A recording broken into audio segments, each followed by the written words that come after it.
As crianças podem ir? Isso. Amém. Sente-se, por favor, amado irmão, e abra sua Bíblia, por favor, no livro de 2 Timóteo. Eu quero passear com você hoje em 3 textos.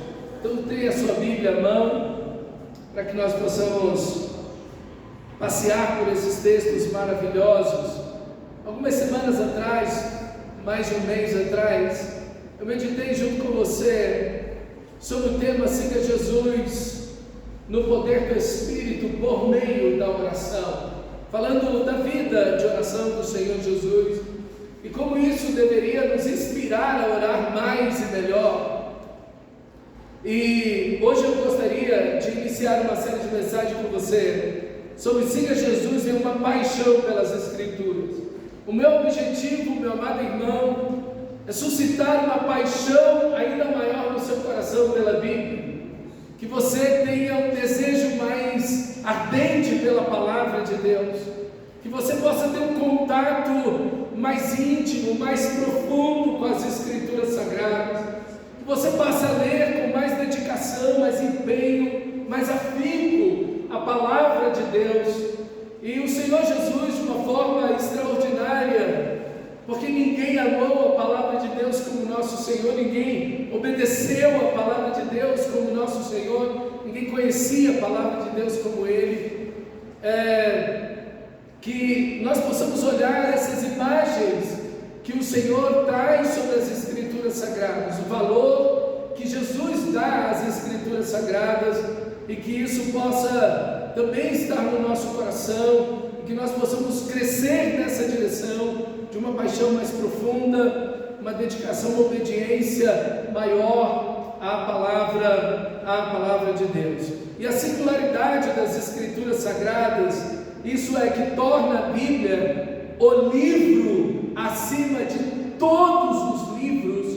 É um livro que se destaca de todos os livros de toda a humanidade, de toda a história da humanidade, está de fato no seu autor. Aqui está a singularidade das Escrituras Sagradas em 2 Timóteo, capítulo 3, versículo 16. 2 Timóteo 3,16 vai dizer assim: toda a Escritura é inspirada por Deus e útil para o ensino, para a repreensão e para a correção e para a instrução na justiça, a fim de que o homem de Deus seja apto e plenamente preparado para toda boa obra. Toda a Escritura, não uma parte dela, não uma porção dela, ou a maioria dela, ou um livro dos 66 livros, mas toda a Escritura, Antigo e Novo Testamento, cada versículo, cada palavra, cada capítulo, cada texto, cada livro, toda a Escritura foi inspirada ou é inspirada por Deus. Ela saiu, aqui a ideia é que ela saiu da boca de Deus, ok? Por isso que Jesus diz: nem só de pão viverá o homem, mas de toda a palavra que sai da boca de Deus. Isso é a ideia da inspiração divina, e nenhum livro no mundo pode ter esse título, porque nenhum livro no mundo, por mais belo, ainda que seja um best-seller, vai ter como seu autor o próprio Deus. Deus é o autor da Bíblia. Isso faz da Bíblia um livro único. Qualquer outro livro do mundo que tenha sido escrito, ele foi escrito para um grupo de pessoas em uma época. Alguns, muito poucos, atravessam séculos pela sua grandiosidade, beleza de história, mas nenhum livro pode se igualar às Escrituras, porque o seu próprio autor é Deus. E esse livro maravilhoso, a Bíblia, sendo esse livro divino, escrito por Deus, é um livro que atinge a todas as pessoas, em todas as culturas, em todas as épocas. A Bíblia é o livro mais traduzido do mundo, ok? Está em mais de 100 idiomas, e dialetos por todo o mundo. Enfim, ainda faltam vários dialetos para serem traduzidos, mas os grandes idiomas do mundo, há tantos séculos, a Bíblia já se faz presente, e ela não encontra barreiras. Você lê a Bíblia para criança, você instrui o jovem e o adolescente, ela orienta o adulto, mas ela se torna também um consolo para o idoso, em todas as faixas etárias, em qualquer cultura que você vá, em qualquer época da história da humanidade. A Bíblia tem sido e é a palavra de Deus que tem trazido vida ao ser humano em todos os locais, porque a Bíblia conta a história do amor de Deus pelo ser humano. Então esse livro é o único que conta essa história de amor, o único Deus que cria um universo perfeito e um planeta perfeito, que tem tudo de forma perfeita para receber um casal perfeito, para ter uma família perfeita e desenvolver sociedades perfeitas e que vivem de forma perfeita para a glória do Deus perfeito. Mas o ser humano quebra o plano perfeito de Deus, tornando-se perfeitamente orgulhoso e mau. Mas Deus, o Deus perfeito de amor, enviou o seu Filho Jesus para oferecer-se como um sacrifício perfeito, a fim de salvar perfeitamente todo aquele que crê, e também trazer juízo perfeito sobre todo aquele que é incrédulo. Por causa de Cristo, podemos voltar a ter um relacionamento perfeito com Deus. Essa é a história desse livro maravilhoso, a Bíblia. Então, meus irmãos, a Bíblia é esse livro do coração de Jesus, é o livro dos livros. Jesus colocou suas palavras no coração, na mente de cada autor bíblico. Temos mais de 40 autores bíblicos que escreveram a Bíblia em 3 continentes, na Europa, na Ásia e na África. 40 autores inspirados por Deus, durante 1500 anos, escreveram as Escrituras. Isso não tem nenhum paralelo com nenhum outro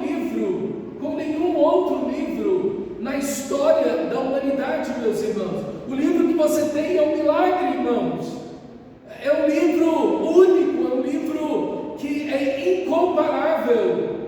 Nenhum livro na literatura humana, e se reuníssemos todos, não se comparariam às Escrituras sagradas. Não há divergência entre eles, não há conflito entre os autores. Todos estão contando a mesma história, apontando para a cruz de Cristo Jesus, o nosso Senhor. Você tem, irmãos, um tesouro inigualável. Jesus amou as Escrituras, citou as Escrituras, ensinou as Escrituras sagradas. Jesus leu as Escrituras, meditou nas Escrituras, pregou as Escrituras, fez da palavra de Deus o seu pão, mas também a sua espada, e acima de tudo obedeceu, cumpriu toda a Escritura. E a primeira imagem que eu gostaria de dar para você, que Jesus coloca as Escrituras sagradas, está em Mateus capítulo 24, versículo 35, abra comigo. Jesus está naquele sermão profético, falando de tudo que iria acontecer até o momento da sua segunda vinda, inclusive na sua segunda vinda. E então ele está nesse sermão maravilhoso, e vemos o sermão profético acontecer em nossos dias, e ainda veremos mais na história da humanidade até que Cristo volte. Mas ele coloca a Escritura nesse ponto. Passarão, Mateus 24:35, passará o céu e a terra, mas as minhas palavras não passarão. Os salmistas vão dizer, principalmente Davi, que o teu mandamento é eterno. A palavra de Deus é eterna, e Jesus coloca as suas palavras como eternas. Nem o tio, nem o i, as menores letras do alfabeto hebraico passarão, diz Então, meu amado irmão, a palavra de Deus, ela é eterna, assim, porque o seu autor é eterno. Deus é o eterno, Ele é o Pai da eternidade. Então a sua palavra é eterna, a Bíblia é eterna, da mesma forma que o seu autor é eterno. De que livro no mundo podemos dizer que é eterno? Os livros são impressos, edições são feitas, mas nenhum livro é eterno. Nenhum livro pode ter como autor Deus, e nenhum livro pode ser eterno, apenas a palavra de Deus. E nenhum livro em toda a história da humanidade foi tão perseguido como as Escrituras Sagradas. No terceiro século antes de Cristo, 240 anos antes de Cristo, Etíope Epifânio tentou destruir o Antigo Testamento, não conseguiu. No terceiro século, nós vamos ver o imperador Diocleciano tentando destruir a Bíblia e não consegue. No quarto século, o imperador romano Juliano tentou destruir a Bíblia, também não conseguiu. Voltaire, esse filósofo francês do século XVIII, diz que a Bíblia seria totalmente destruída. E estamos com a Bíblia até hoje. No século XX, nós temos aí regimes comunistas que tentam destruir a Bíblia. Na China, a União Soviética, e não conseguem. Eis a Bíblia aí. Nós temos grupos extremistas islâmicos que querem destruir a Bíblia hoje.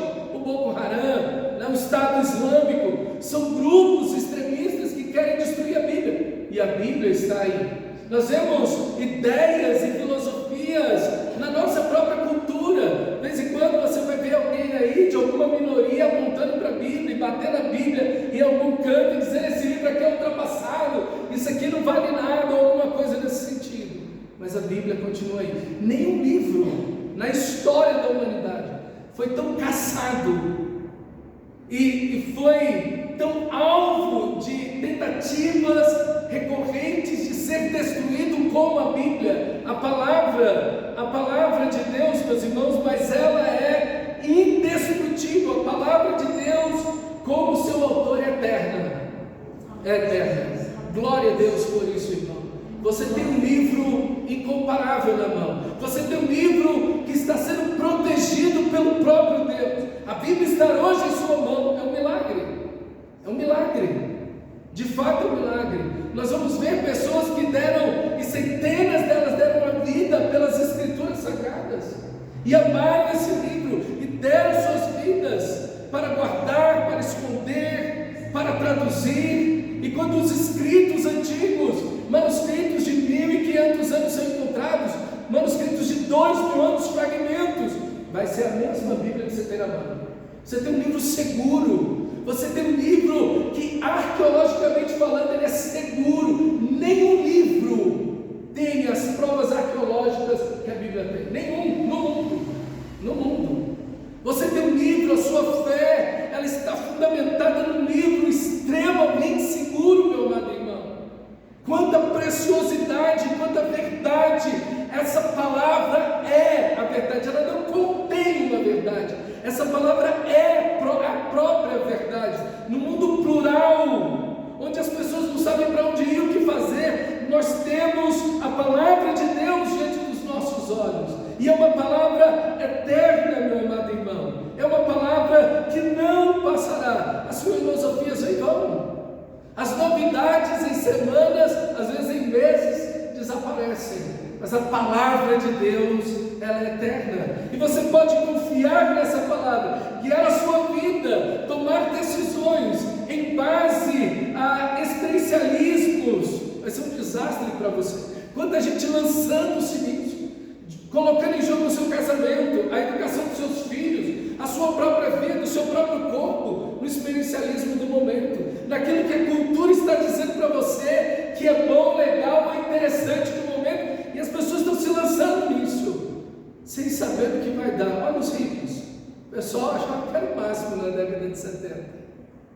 Aquele movimento, o pessoal gostava de usar uma maconha, e achava aquilo barato, era paz e amor. Nós somos, e tinha uma filosofia inteira por trás. e o Bob Marley estava lá. Onde está essa gente hoje? Cadê esse pessoal? Vai encontrar um ou outro numa esquina com o cabelo rastafari, vendendo alguma bugigangazinha, lançou sua vida inteira naquilo. Quanta gente veio fazer isso? Na década de 70, ainda na década de 80, que lançou sua vida nessas coisas. Depois se arrependeram profundamente. E depois, muitos, a maioria largou aquilo e falou: cara, isso não dá nada, eu vou fazer outra coisa, eu vou estudar e trabalhar direito isso aqui, porque isso aqui é só uma coisa do momento, é só uma onda que passou. E de fato foi, irmão. E de fato foi. E assim quantas ondas não vieram no mundo? Na década de 80, de 90, e as pessoas acabam depois abrindo os olhos e falando: cara, isso tudo não é nada, isso tudo não dá em nada. Meus irmãos, nós estamos num livro, nós estamos fundamentados numa palavra que é eterna. A palavra de Deus, ela é eterna. Os céus, a terra vão passar, mas a palavra de Deus não. O sol vai apagar um dia, a lua não brilhará mais, a terra não é eterna, os mares não são eternos, o universo não é eterno, mas a palavra de Deus é. Esse livro é eterno. Esse livro que você tem em mãos, ele estará na eternidade junto com você. A palavra de Deus. E essa verdade que tem aí nesse livro, de forma tão poderosa e profunda, que nós não conseguimos atingir, porque milhares de livros já foram escritos sobre a Bíblia. Para entendê-la, para estudá-la, para esquadrinhar as suas verdades, e ninguém consegue chegar ao fim. Uma vez o Dr. Shed, a gente estava numa aula, eu e o pastor estávamos numa aula com o Dr. Shed, ele estava ensinando para a gente Efésios, uma semana intensivão, e ele sentou do meu lado, eu estava acabando de anotar, e eu falei com ele, poxa doutor, a gente podia fazer isso aqui em Romanos. Aí ele olhou para mim assim e falou: eu tenho um amigo que tem 16 anos, ele só prega em Romanos. Imagina a miséria que eu me senti naquele momento. Ele está 16 anos pregando só no livro de Romanos. Quem faz isso? Que livro é esse? Quem pode fazer uma coisa dessa? Irmãos, é a palavra de Deus. Esse livro maravilhoso, meus irmãos. Então, ele é eterno. Os céus e a terra vão passar. A Bíblia é maior do que os céus. A Bíblia é maior do que a terra. A Bíblia é maior do que tudo no universo, porque tudo vai passar. Mas esta palavra, a Bíblia Sagrada, as Escrituras Sagradas não passarão. Mas espantosamente nós estamos vendo milhões de pessoas deixando de ler a Bíblia. Só nos Estados Unidos, irmãos, 26 milhões de pessoas deixaram de ler a Bíblia. Deixaram de ler a Bíblia, simplesmente abandonaram a leitura das Escrituras Sagradas. E nós precisamos olhar para esse livro e entender o que temos em mãos. O que temos em mãos. Acho que foi no começo desse ano, ou no final do ano passado, um cara achou um local, não sei se foi um brechó, não sei onde foi, um negócio feio, esse trem feio, uma máscara, um negócio mais feio e esquisito do mundo. O cara estava vendendo aquilo, milhares de dólares ali, acho que uns 20 dólares, 15 dólares, um negócio assim. E o cara olhou aquele treco feio lá e comprou aquele negócio daquele jeito mesmo. E de repente ele foi pesquisar na internet o que era aquilo. Aquilo valia milhões de dólares. Era uma relíquia. Um negócio, ele ficou milionário da noite ao dia. Às vezes acontece com a Bíblia.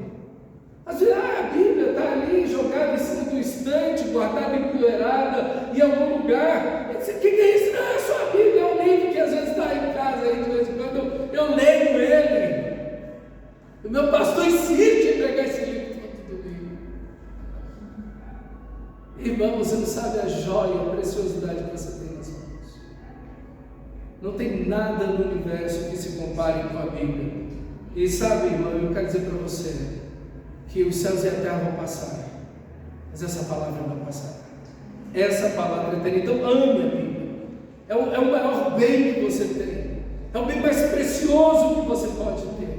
Você não tem nada mais precioso do que a Bíblia. E você pode entregar seu coração a esse livro. A esse livro. Porque se ele é eterno, e essa é a segunda imagem que eu queria te dar nesta noite, ela é infalível. Abra sua Bíblia. Em João capítulo 10, versículo 35, Jesus está explicando um texto do Salmo 82 para um grupo de religiosos. No final do versículo 35 do capítulo 10, a parte B do versículo, Jesus vai citar uma frase, ele vai colocar a Bíblia dentro de um esquadro extraordinário. Ele vai dizer, João 10, 35, parte B do versículo: as Escrituras não podem falhar. As Escrituras, a Bíblia, e quando ele fala as Escrituras novamente, é toda a palavra de Deus, toda a Escritura é inspirada por Deus. Se ela é inspirada por Deus, e Deus é eterno, a sua palavra é eterna. Mas se Deus é eterno, e Ele é inerrante, Deus não falha, Deus não é homem para mentir, Deus não pode mudar. Esta palavra, a sua palavra, não pode mudar. Ela é infalível. No inglês, aqui traduz a palavra broken, é quebrar. A Bíblia não pode ser quebrada. Ela não pode ser destruída, aniquilada. Essa é uma ideia dessa frase que Jesus traz. Na verdade, existem 7 ideias dentro desse conceito que a palavra de Deus não falha. O primeiro é que ela não pode ser destruída, ela não pode ser quebrada. É a ideia anterior que eu falei para você de que a Bíblia é eterna. Ela não pode ser destruída. Ninguém pode destruir as Escrituras Sagradas. Podem persegui-lo quanto for, em que país for, o mundo inteiro pode se voltar contra as Escrituras. É Deus que zela por ela, e os verdadeiros cristãos também zelam pela palavra de Deus. É o bem mais precioso que temos. Mas também a segunda noção dessa ideia de que a palavra de Deus não pode falar é que ela nunca pode ser vencida ou derrotada. A verdade da palavra de Deus está acima de todas as verdades subjetivas que nós temos aqui. Nós vivemos num mundo, irmão, onde cada um criou a sua própria verdade. Um mundo plural, onde, como dizia Zygmunt Bauman, um mundo líquido, onde não existe uma verdade estabelecida. Não existe algo sólido onde você pode botar seu pé, construir sua vida, erguer sua família, sua casa e direcionar sua vida aí. Agora o mundo é um oceano turbulento, mas a palavra de Deus, ela não pode ser vencida, ela não pode ser derrotada. As mentiras vão vir e vão sair, as mentiras vão nascer e vão ser desmascaradas, mas a Bíblia é a verdade. Ela não tem uma verdade para você. A Bíblia é a verdade. E aqui está algo que nos nossos dias tem se perdido muito. As pessoas dizem assim: eu não concordo com o que está na Bíblia. A gente vê pessoas discordando das Escrituras.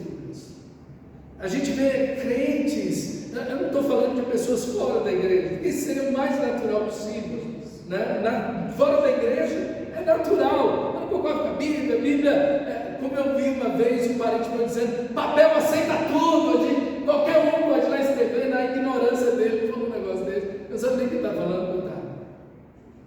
Isso vindo de um não crente, você nem se escandaliza. Mas o que a gente fica assim com o coração quebrado é quando você vê um crente dizendo: eu não concordo com a Bíblia. Irmão, a nossa ignorância, e todos nós somos ignorantes em relação à Bíblia, por mais que estudemos ela por toda a nossa vida, sempre teremos um nível de ignorância em relação às Escrituras. Ninguém na face da terra, em tempo algum, conheceu plena 100% da Bíblia, na sua profundidade, na sua totalidade. A gente sempre está aprendendo com a Bíblia, né?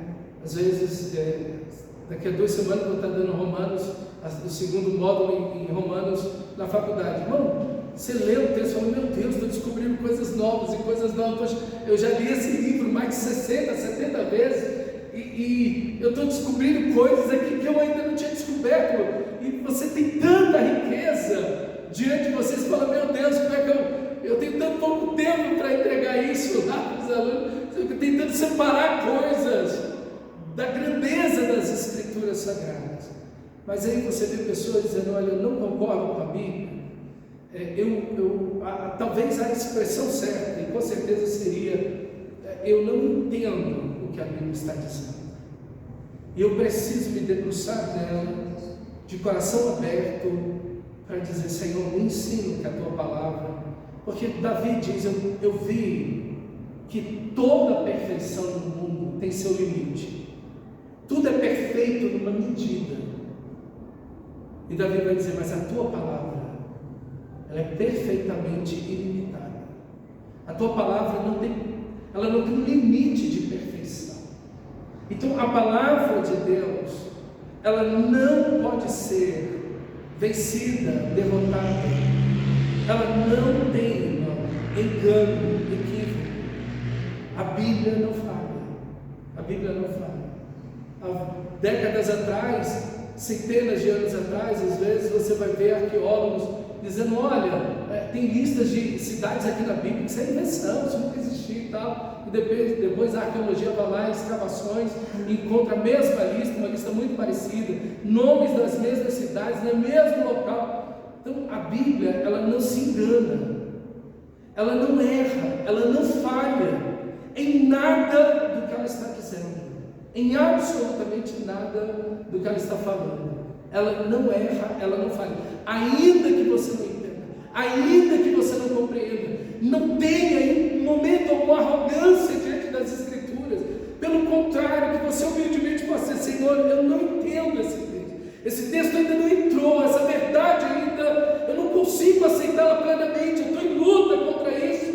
Uma coisa me inclina numa direção, mas a Tua Palavra me leva para outra. Senhor, me abre os olhos para eu entender a Tua Palavra, para que essa palavra possa se tornar minha e possa se tornar uma verdade dentro de mim, dentro de mim. Mas essa atitude, irmão, de que eu não concordo com as Escrituras, ela é muito errada, ela é muito errada. Nós precisamos ter um coração quebrantado. A palavra de Deus é verdade. Quem somos nós? Quem somos nós?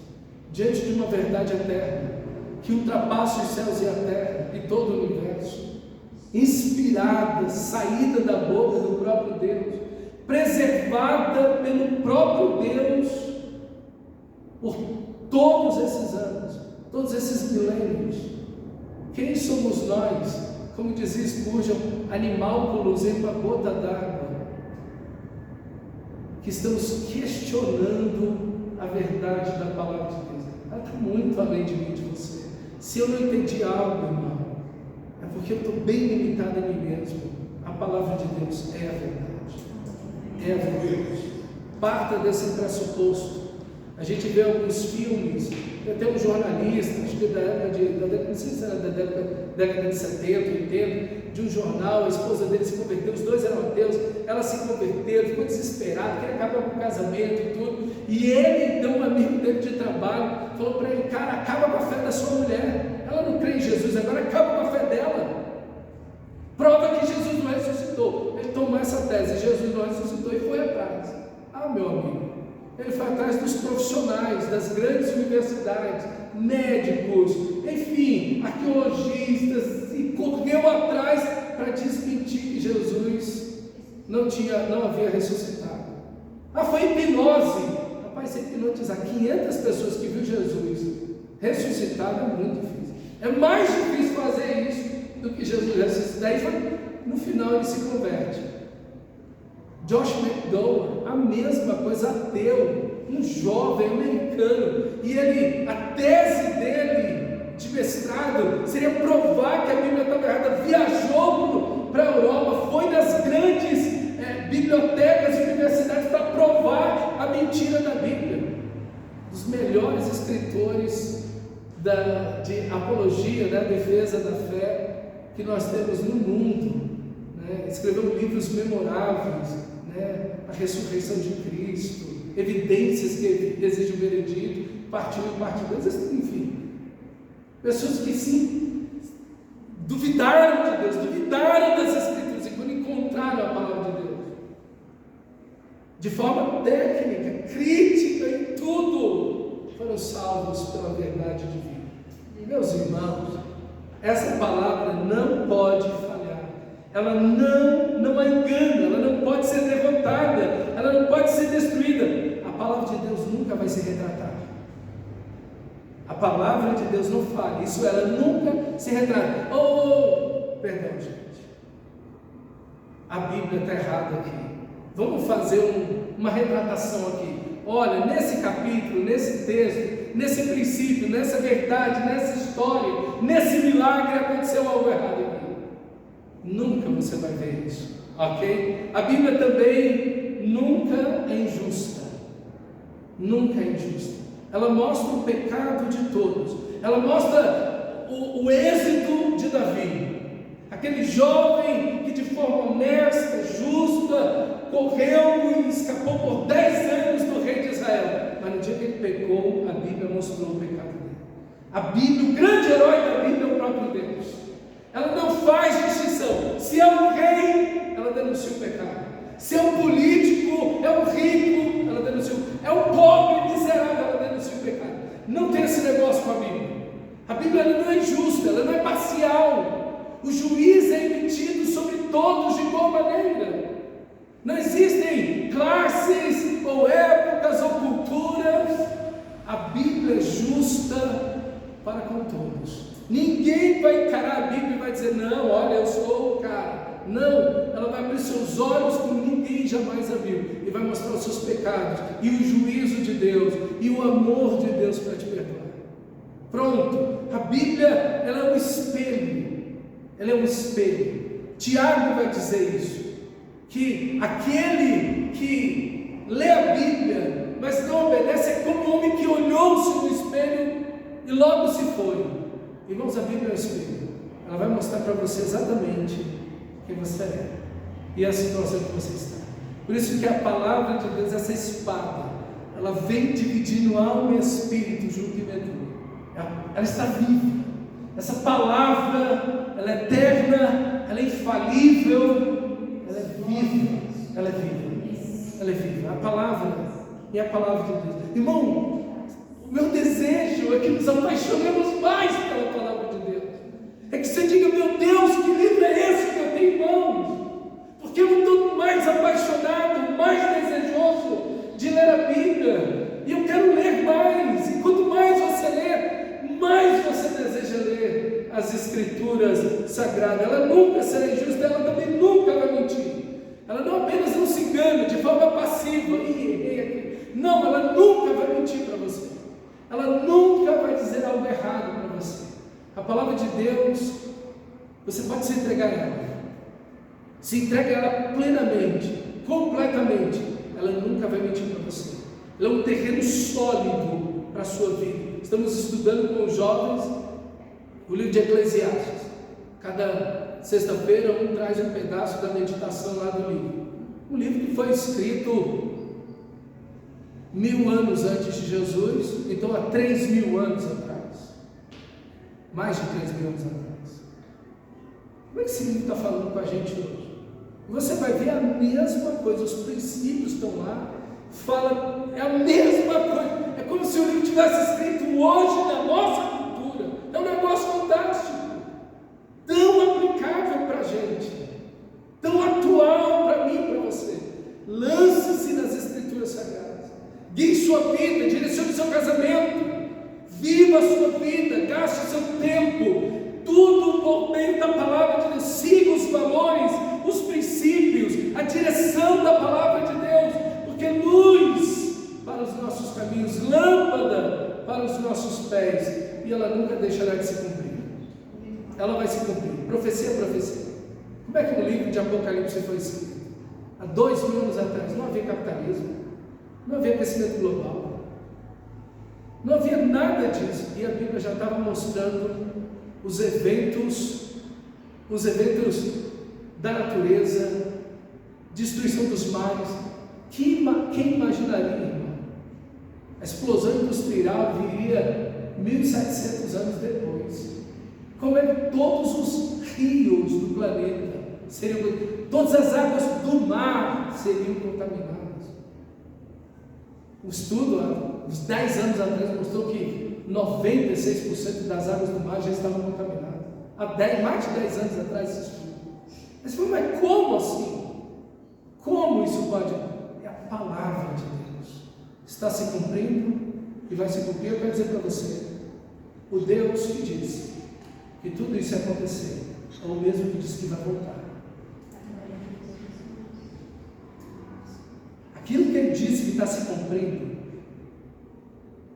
E o grande ponto dos teóricos, dos incrédulos, é que as profecias do Antigo Testamento foram escritas depois dos eventos acontecidos no Novo Testamento. Aí que se escreveram. Aí quando acham os escritos arqueológicos, né, os manuscritos de Qumran, especialmente Qumran, que eram cavernas, uma região em Israel, e nem todos, na realidade a maioria dos manuscritos ainda não foram abertos, e eles foram descobertos na década de 50. Então ainda tem chão demais para andar aí, e os escritos que foram achados remontam de antes do Novo Testamento. Então as profecias foram escritas centenas de anos antes de se cumprirem, e elas se cumprem no Novo Testamento. Então você veja que você pode lançar a sua alma, sua família, seu casamento, a educação dos seus filhos, tudo na sua vida nessa palavra, porque ela é infalível. Esse mesmo Deus que deu as profecias e que elas se cumpriram e estão se cumprindo, ele disse: eu vou voltar. Eu espero que você esteja bem preparado para isso, porque estamos indo ao encontro dele. Cada dia que vivemos é um dia que se aproxima do nosso encontro com o nosso Senhor. A ampulheta, areia a areia, grão a grão está caindo. Nós estamos indo ao encontro do nosso Senhor, e Ele está voltando para encontrar a sua igreja. E o único que vai te deixar pronto e preparado para isso é o Espírito de Cristo por meio da sua palavra. Por isso, cristão, e termino aqui, a maior evidência do novo nascimento é essa: aspergireis água pura sobre vocês. Esse texto está sendo escrito 600 anos antes de Jesus. Aspergirei água pura sobre vocês e ficarão puros. Eu os purificarei de todas as suas impurezas e de todos os seus ídolos. Eu lhes darei um coração novo e porei um espírito novo no interior de vocês. Tirarei de vocês o coração de pedra e em troca darei um coração de carne. O coração novo de pedra vai sair, mas o coração vivo, disposto a amar e obedecer a Deus, eu vou colocar em vocês. Porém, o meu espírito no interior de vocês, e os levarei a agir segundo a minha palavra, os meus estatutos, e a obedecer fielmente a minha palavra. A maior característica de alguém que nasceu de novo é uma paixão pela vida. É uma paixão pela vida. O desejo de obedecê-la fielmente. Se você tem um coração novo, se o Espírito de Cristo habita em você, esse livro há uma paixão, um zelo, um amor, um carinho de você para com Ele. Porque essa é a grande característica de aquele que nasceu de novo. Esse livro para mim não era nada. Nada. Ele era mais um livro na estante lá de casa. Ele não significava nada para mim. Eu não abria, eu não lia, não me interessava, não buscava. Ele estava lá em casa. Para mim, eu nem lembrava que a Bíblia existia. Eu peguei uma quando eu tinha 7, 8 anos de idade. O maior presente da minha vida. Eu fiquei muito triste naquele dia, porque eu achei que eu ia ganhar uma bicicleta. Oh, miserável. Meu pai disse: eu vou te dar um presente que começa com a letra B. E o meu pedido era o quê? E não, Jesus. E não. Está vendo? Vocês só riem da miséria tudo. E eu lá empolgado, 7 anos de idade, doido para ganhar uma BMX. Rapaz, aquelas bicicletas de cross. Era o último lançamento. Meus amigos do plano tudo tinha. Mas o pobre da cidade ocidental não tinha.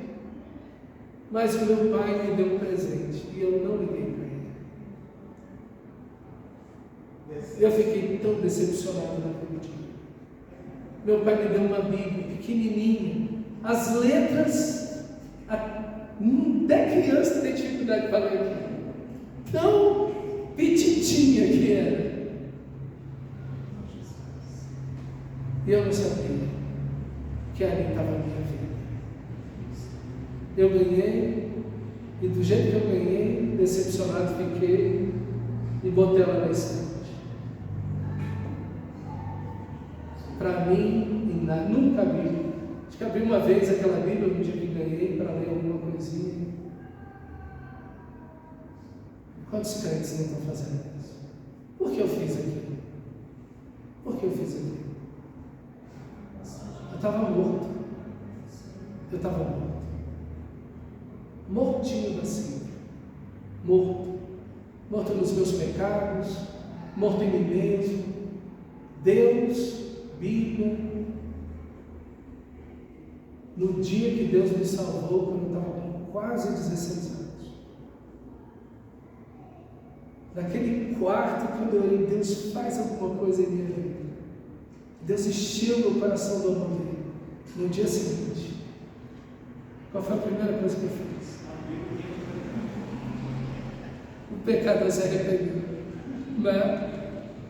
Peguei aqui, irmão, rapidamente, poucos meses eu dei uma leitura no Novo Testamento, depois no Antigo Testamento, e depois outra leitura na Bíblia toda, e outro. Eu achava, quando eu fui para a igreja, que todo crente era assim. É sério. Eu achava que todo crente era assim. Era a coisa mais natural para mim. E eu começava a citar os textos de cor. Porque quando eu voltava da escola, o que eu fazia? Eu passava a tarde inteira, até a noite, lendo a Bíblia. Eu passava 6 horas, às vezes, deitado na cama lendo a Bíblia. E eu não tinha ido para a igreja ainda. E eu não tinha pastor. Meu pai e minha mãe nem sabiam que eu tinha nascido de novo.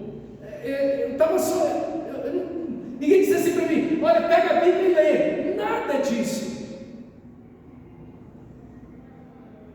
Mas, irmão, se existe uma evidência, como diz esse texto que eu acabei de ler, Ezequiel 36, do versículo 25 em diante, essa é a característica de nascer de novo. Essa paixão para mim, esse amor pelas Escrituras Sagradas. Eu espero, irmão, que essa ministração de hoje possa começar a abanar as brasas da sua alma, do seu espírito, para você voltar a ler a Bíblia ainda mais do que você já leu, se apaixonar mais pela Bíblia, dedicar-se mais a ela, gastar mais tempo com as Escrituras Sagradas. Vamos ficar de pé e orar.